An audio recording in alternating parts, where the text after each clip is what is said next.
Captain Vijayakanth அவர்கள் மனைவி பிரேமலதா விஜயகாந்த் அவர்கள் தேசிய முற்போக்கு திராவிட கழகத்தின் தலைவி பிரேமலதா விஜயகாந்த் அவர்களை பொறுத்த வரைக்குமே திமுக கூட கூட்டணி வச்சுருக்காங்க.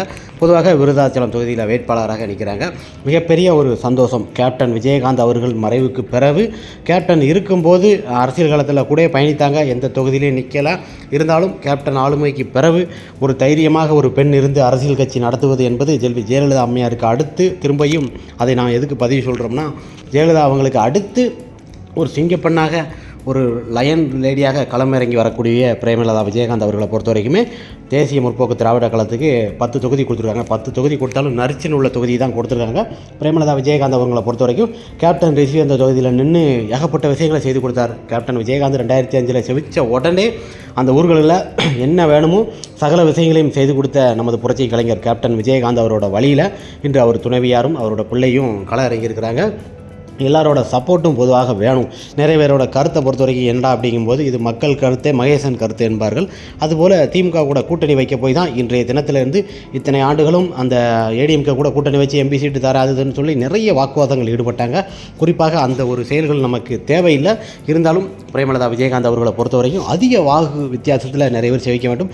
நிறைய பேர் சொல்கிறாங்க 1 இயர் வாக்கு இருக்குது, அந்த வாக்கு இருக்குது. தொகுதி பக்கத்தில் இந்த ஜாதிகளை வச்சு தான் வாக்குகள் அடிப்படைகள் போட்டுக்கிட்டு இருக்காங்க. இருந்தாலும் கேப்டன் விஜயகாந்த் அவர்கள் இப்படி தான் அந்த பாமகக்காரங்க ஏதோ ஒரு இடத்துல இது பண்ணாங்க, அவங்களையும் அடித்து துவச்சி தரமட்டமாக ஆக்கிட்டு கேப்டன் எப்படி நின்னாரோ அதே போலவே இந்த தொகுதியில் கேப்டன் விஜயகாந்த் நிற்பார். கேப்டனோட ரசிகர்களும் பார்த்திங்கன்னா நிறைய பேர் பாமகவில் 1 இயர் இருக்கிறாங்க, மற்ற ஜாதிக்காரங்க எல்லாருமே இருக்கிறாங்க. ஜாதி அடிப்படையில் கேப்டன் கிடையாது. திரும்பவும் சொல்கிறேன், ஜாதியை வச்சு அரசியல் நடத்தினா எங்கேயோ போயிடலாம் கேப்டனும், ஆனால் ஜாதி அடிப்படையில் பார்க்கல.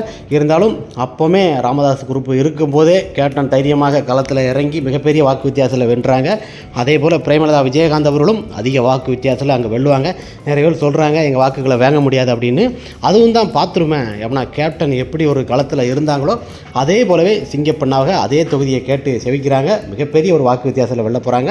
கேப்டன் அந்த இடத்துல பாலங்கள்லேருந்து நிறைய விஷயங்களை செய்து கொடுத்தாங்க. அதே விஷயத்தை இப்போ இவங்களும் பண்ணி கொடுக்க போகிறாங்க. அது நம்ம எதிர்பார்த்த அளவுக்கு மிகப்பெரிய ஒரு வெற்றி வாக்குகளை நம்ம செவிக்க போகிறோம். அதுதான் நம்மளோட கருத்துக்கள். எவ்வளவோ தானம் தர்மம் செய்தவர்கள் தன்னோட கட்சியில் தன்னோட ஜாதிக்காரனுக்கு தனக்கு வேணுங்க உதவிகளை செய்துட்டு அந்த இடத்துல நிற்கிறவன் மனுஷனானு கேப்டன் ஏழை ஜாதியில் கேட்டிருப்பார். அதே மாதிரி தான் ஜாதி அடிப்படையில் கிடையாது. கேப்டனோட அன்பு பாசத்துக்காக அங்கே இருக்கிற விருதாச்சலம் மக்கள் எல்லாருமே கேப்டன் மீது அதிக அன்பு பாசம் கொண்டவர்கள். அதனால் எந்த இடத்துல எந்த காஸ்ட் இருந்தாலுமே கேப்டனோட கட்சியில் எல்லாருமே இருப்பாங்க. ஏன்னா கேப்டனோட கட்சியில் இருக்கவங்க எல்லாமே பாமர மக்கள், ஏழை எளிய மக்கள்கள். கேப்டன் எத்தனையோ பேருக்கு உதவி திட்டங்களை செஞ்சுருக்கிறாரு, எவ்வளவோ பேரை படிக்க வச்சுருக்கிறாரு. இந்த மாதிரி நலத்திட்டங்களை கேப்டன் பிரேமலதா விஜயகாந்த் அவங்களும் இருக்கும்போதே ஏகப்பட்ட விஷயங்களை செஞ்சுருக்காங்க. நிறைய பேர் கருத்துக்களை பார்த்திங்கன்னா இப்படி அப்படி பொட்டி அதெல்லாம் விஜயபிரபாகரன் அவர்கள் தாறுமாறாக சில விஷயங்களை பேசியிருக்கிறாப்புல. அந்த விஷயம்லாம் கருத்தில் கொள்ளும்போது கேப்டன் விஜயகாந்த் அவர்கள் எப்படி ஒரு தைரியமாக களத்தில் இருந்தாங்களோ அதே போல் பிரேமலதா விஜயகாந்த் அவரும் இன்று அரசியல் களத்தில் இருப்பது மிகப்பெரிய ஒரு சந்தோஷமாக தான் இன்று கருதப்படுகிறது. மக்கள் கருத்தே மகேசன் கருத்து என்று சொல்வார்கள்.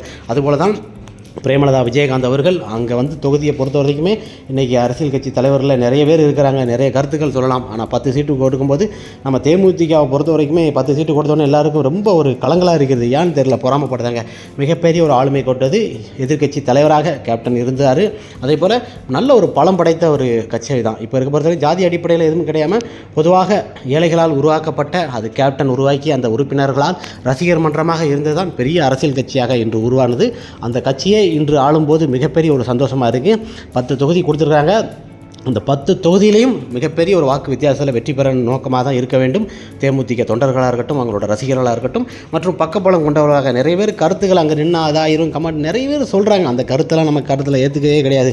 கருத்து சொல்கிறவன் 1000 சொல்லி போயிட்டே இருப்பான். அதெல்லாம் நம்ம நாய் குலைக்குன்னு சொல்லிட்டு போயிட்டே இருக்கணும். நம்மளோட நோக்கங்கள் என்னமே பிரேமலதா விஜயகாந்த் அவங்களை செவிக்க வைக்கணும். பொதுவாக இந்த 10 பேரையுமே அந்தந்த தொகுதியில் மிகப்பெரிய ஒரு ஆளுமையாக எம்எல்ஏல சட்டசபையில் உள்ளே போகணும். பிரேமலதா விஜயகாந்த் அவர்களும் கேப்டன் எப்படி ஒரு அடிப்படையில் சில விஷயங்களை கருத்துக்களை செஞ்சுருந்தாங்களோ அதே அடிப்படையில் பிரேமலதா விஜயகாந்த் அவர்களும் மிகப்பெரிய ஒரு ஆட்சியில் அரியணையில் அமர்ந்து மக்களுக்கு சேவை செய்ய தான் வந்திருக்கிறாங்க. மக்களுக்கு என்ன பண்ணணுமோ பல விஷயங்களை பண்ணி கொடுப்பாங்க. பிரேமலதா விஜயகாந்த் அவர்களை பொறுத்தவரைக்கும் கருத்து கணிப்பாக பார்த்தீங்கன்னா நிறைய பேர்கள் அதிக வாக்கு வித்தியாசத்தில் வெல்லப்போவது நம்ம பிரேமலதா விஜயகாந்த் அவங்களாக தான் இருப்பாங்க.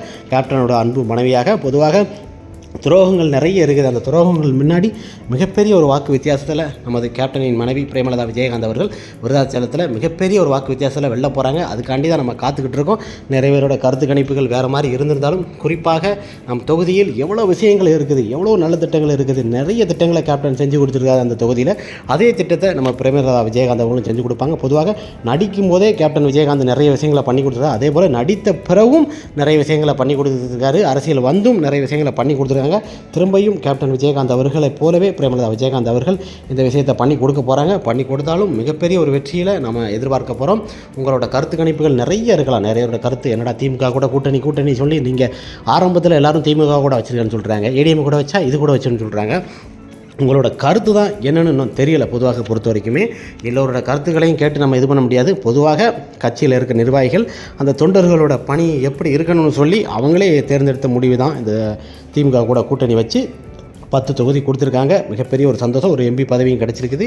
இருந்தாலும் நம்மளோட கட்சியை பொறுத்த வரைக்கும், தேசிய முற்போக்கு கட்சியை பொறுத்த வரைக்கும், கேப்டனோட ரசிகர்களால் உருவாக்கப்பட்ட மிகப்பெரிய ஒரு ஆணையாக கொண்டாடப்பட்ட இந்த கட்சியை பொறுத்த வரைக்கும் மிகப்பெரிய ஒரு முத்திரை உள்ளது. இன்றைய தினத்தில் என்பது மிக பிரமாதமாக தொகுதி பக்கம் போய் மக்களை சந்தித்து இப்போ வாக்கு சேகரிப்பு திட்டங்களை நடைபெற உள்ளது.